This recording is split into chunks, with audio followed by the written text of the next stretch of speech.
நல்ல படிப்பு இருக்கு, பிசினஸ் தொடங்க துடிப்பு இருக்கு, ஆனா ஐடியா இல்லையா?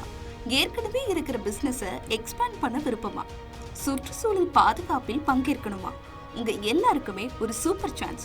ஆகஸ்ட் 8, 9, 10 நடைபெறும் கோவை சுதேசி மேளாவில் கலந்துக்கோங்க. இடம் Kovai Rathnam hall, Pollachi main road, Eachanari, Coimbatore. மாறப்போகும் தலையெழுத்து உங்களுக்கு மட்டுமில்ல, இந்தியாவுக்கும் தான். உடனே ரிஜிஸ்டர் பண்ணுங்க. மேலும் தகவலுக்கு 9774141111 என்ற எண்ணை அணுகவும். தமிழகத்தில் இந்து கோவில்களுக்கு சொந்தமான நிலங்கள் மற்றும் சொத்துக்களை பாதுகாப்பதில் அரசு தோல்வியடைந்துள்ளதாக இந்து முன்னணி அமைப்பின் மாநில தலைவர் காடேஸ்வரா சுப்பிரமணியம் குற்றம் சாட்டியுள்ளார். திண்டுக்கல் மாவட்டம் பழனி பேருந்து நிலையம் முன்பு இந்து முன்னணி சார்பில் கண்டன ஆர்ப்பாட்டம் நடைபெற்றது. மாநில தலைவர் காடேஸ்வரா சுப்பிரமணியம் தலைமையில் நடந்த ஆர்ப்பாட்டத்தில் மாவட்ட மற்றும் நகர நிர்வாகிகள், தொண்டர்கள் உட்பட ஏராளமானோர் கலந்து கொண்டனர். இந்த ஆர்ப்பாட்டத்தின் போது கோவில் நிலங்களை பாதுகாக்க வேண்டும், நில மோசடி வழக்கை சிபிஐக்கு மாற்ற வேண்டும், முறைகேட்டில் தொடர்புடைய அனைவரையும் கைது செய்ய வேண்டும் என்பன உள்ளிட்ட கோரிக்கைகளை வலியுறுத்தி ஆர்ப்பாட்டக்காரர்கள் முழக்கங்களை எழுப்பினர். மேலும் பெண்கள் கும்மியடித்தும் பாடல்களை பாடியும் ஆர்ப்பாட்டத்தில் ஈடுபட்டனர்.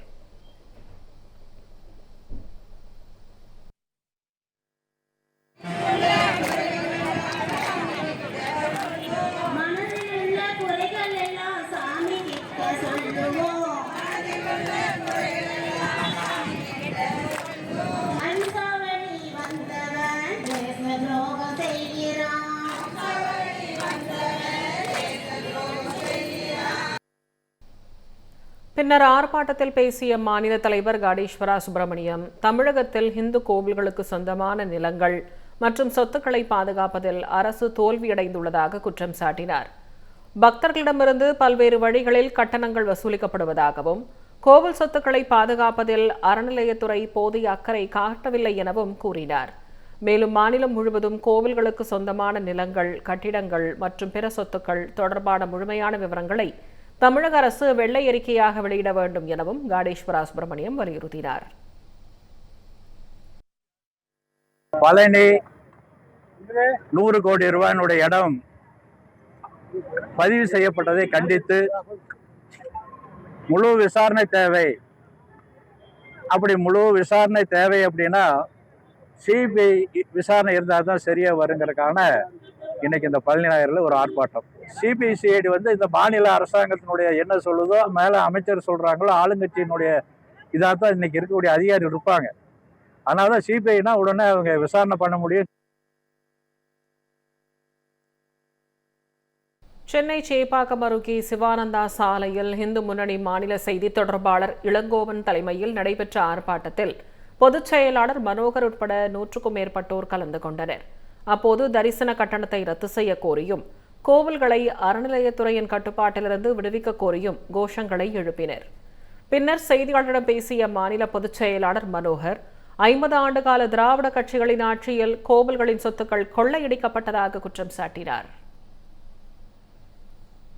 50 ஆண்டுகளாக இந்த திராவிட ஆட்சிகள் இந்த நாட்டை ஆண்டு இந்த கோவில்களுடைய சொத்தை கொள்ளையடித்தது தான் மிச்சம். இதற்காக தான் இன்றைக்கு ஆர்ப்பாட்டம். என்ன ஆர்ப்பாட்டம் அப்படின்னா, காசு கொடுத்து தரிசனம் செய்ய கடவுள் என்ன காட்சி பொருள் தான். அரசு ஆலயத்தை விட்டு வெளியேறு. ஏன் காரணம்னு சொன்னால், கோவிலில் இன்னைக்கு ஆடு மாடு இலவசம், கோழி பன்னி இலவசம், டிவி இலவசம், மிக்சி இலவசம், கிரைண்டர் இலவசம், பஸ் இலவசம். தமிழக அரசு இப்போ வந்த அரசு கூட எல்லாமே இலவசம் தரேன்னு சொல்லக்கூடிய இந்த அரசாங்கம் கோவில் மட்டும் தரிசிக்கிறதுக்கு கட்டணம் வசூலிக்கிறது ஏன்? இதை கண்டித்து தான் நாடு முழுக்க ஆர்ப்பாட்டம். காரணம்னு சொன்னால், 1000 கோவில்களில் விளக்கு இல்லை, வழிபாடு இல்லை, அர்ச்சனை இல்லை, அபிஷேகம் இல்லை, ஆராதனை இல்லை, அந்த கோவிலை பற்றி கவலைப்படுறதும் இல்லை. அப்போ எதற்காகடா இந்த அரசாங்கம் மட்டும்? சேலம் மாவட்டம் கோட்டை மைதானத்தில் இந்து முன்னணி மாநில செயலாளர் தாமு வெங்கடேசன் மற்றும் மாவட்ட பொறுப்பாளர் சந்தோஷ்குமார் ஆகியோர் தலைமையில் கண்டன ஆர்ப்பாட்டம் நடந்தது. அப்போது தமிழக கோவில்களில் ஆலய தரிசன கட்டணத்தை ரத்து செய்ய வேண்டும் உள்ளிட்ட கோரிக்கைகளை வலியுறுத்தி கண்டன முழக்கங்களை எழுப்பினர். இந்த ஆர்ப்பாட்டத்தில் ஏராளமானோர் கலந்து கொண்டனர். பின்னர் செய்தியாளரிடம் பேசிய மாநில செயலாளர் தாமு வெங்கடேசன், தேவாலயங்கள், மசூதிகளை அவரவர் சமுதாயத்தினர் நிர்வகிப்பதாகவும், கோவில்கள் மட்டுமே அறநிலையத்துறையால் நிர்வகிக்கப்படுகிறது எனவும் குற்றம் சாட்டினார். கோவில்களில் பல்வேறு முறைகேடுகள் நடப்பதால் அறநிலையத்துறை உடனடியாக வெளியேற வேண்டும் என வலியுறுத்தினார். மேலும் பழனி கோவில் விவகாரத்தில் தொடர் போராட்டங்களை முன்னெடுப்போம் எனவும் தெரிவித்தார்.